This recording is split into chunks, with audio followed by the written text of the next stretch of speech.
Good evening ladies and gentleman. ईजोलॉजी में आपका स्वागत है। ईजोलॉजी में आज हम पढ़ेंगे कम्युनिटी मेडिसिन या फिर प्रिवेंटिव और सोशल मेडिसिन के बारे में। कम्युनिटी मेडिसिन बोलते हैं सामुदायिक चिकित्सा के बारे में। कौमी मेडिसिन या फिर अद्वियात के बारे में।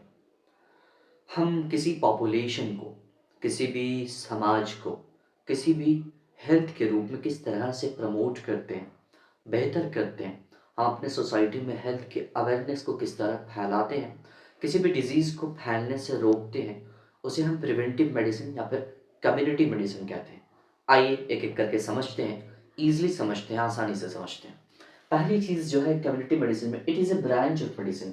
ये क्या है? मेडिसिन की एक ब्रांच है, एक शाखा है, ठीक है, that focuses on the health. ठीक है, जो कि फोकस करता है मेन तौर पर, जिस चीज़ के लिए काम करता है ये, that focuses on the health of community and population.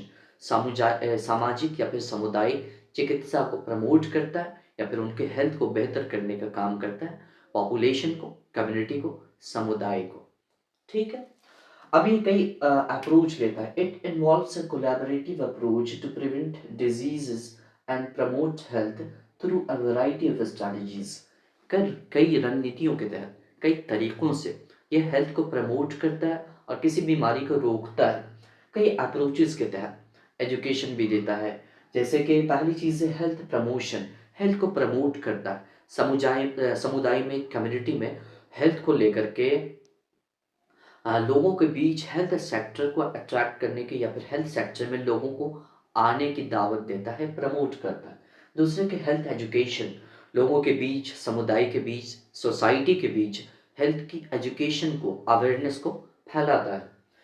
तीसरी चीज़ है हेल्थ प्रोटेक्शन। हेल्थ को प्रोटेक्शन रखने के लिए, खुद को प्रिवेंटिव रखने के लिए क्या काम करता है? ये प्रोटेक्टिव रखने के लिए लोगों को अवेयरनेस देता है कि आप अपने आप को कैसे बचा सकते हैं। जैसे कोई आपदा आती है, एग्जाम्पल के तौर पे आप समझ लीजिए कि कोरोना वायरस आया था अभी कुछ दिनों पहले, जिसको हम लोगों ने कोविड-19 का नाम दिया। उससे बचने के लिए हमने जो प्रिवेंशन का काम किया, खुद के ऊपर मास्क लगाया, खुद को बचाने के लिए बहुत भीड़ भाड़ में नहीं गए, अपने बॉडी को, अपने हाथों को, अपने आप को सैनिटाइज करके रखा, कई चीज़ें की। इसे हम प्रिवेंटिव केयर में, प्रिवेंटिव मेडिसिन में गिनते हैं। ठीक है, अर्ली डायग्नोसिस।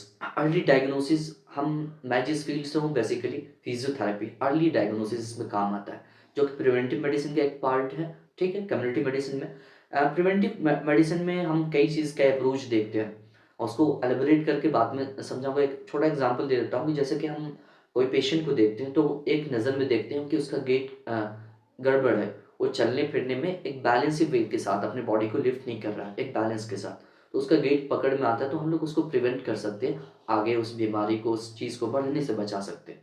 ठीक है, रिसर्च एंड प्लानिंग।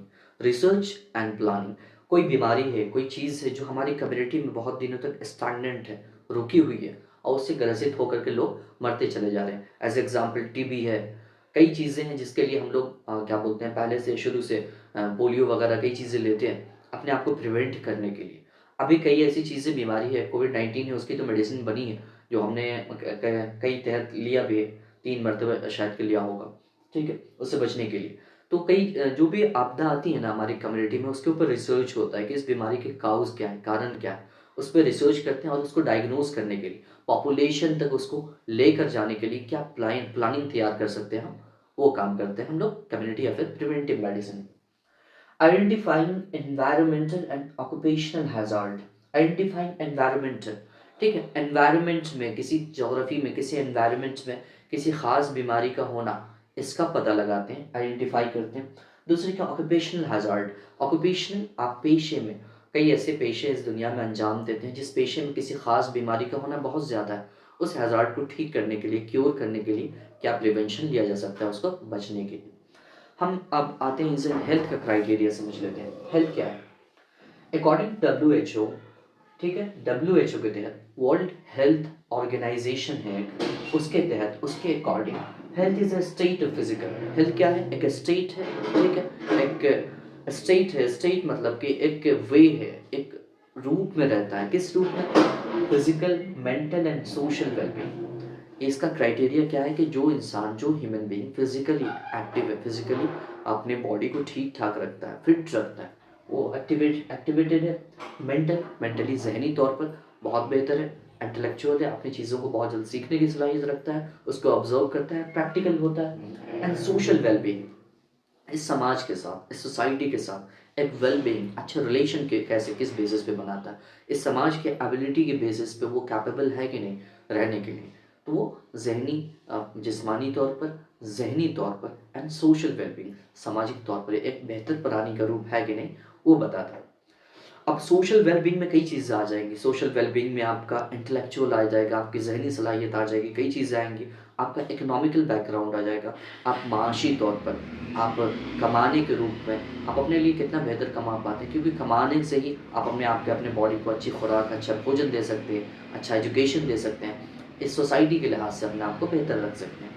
ठीक है, ये हेल्थ का criteria and not merely absence of disease, किसी डिसीज़ का, किसी डिसीज़ बोलते हैं डिसकम्फर्ट को, ठीक है, डिसईज़, ईज़ में ईज़ी रहने में, कंफर्ट होने में, अनकंफर्टेबल फील करना, तो ये किसी डिजीज़ का ना होना आपको ये नहीं दर्शाता है कि आप हेल्दी हो, ठीक है। और इनफॉर्मिटी, किसी कमज़ोरी का होना, आपको हेल्दी रहने के लिए इनके क्राइटेरिया के ऊपर उतरना पड़ेगा, physically, mentally and social wellbeing के रूप में आपको अपने आप को प्रदर्शित करना पड़ेगा, इस दुनिया में उतरना पड़ेगा। ये था आज का लेक्चर। आगे के लेक्चर इसको कंटिन्यू रखूं, आपके इंटरेस्ट पर मुनहसिर करेगा, आप इसे कितना प्यार देते हैं, कितना सराहते हैं। आज के लिए इतना ही। Thank you very much.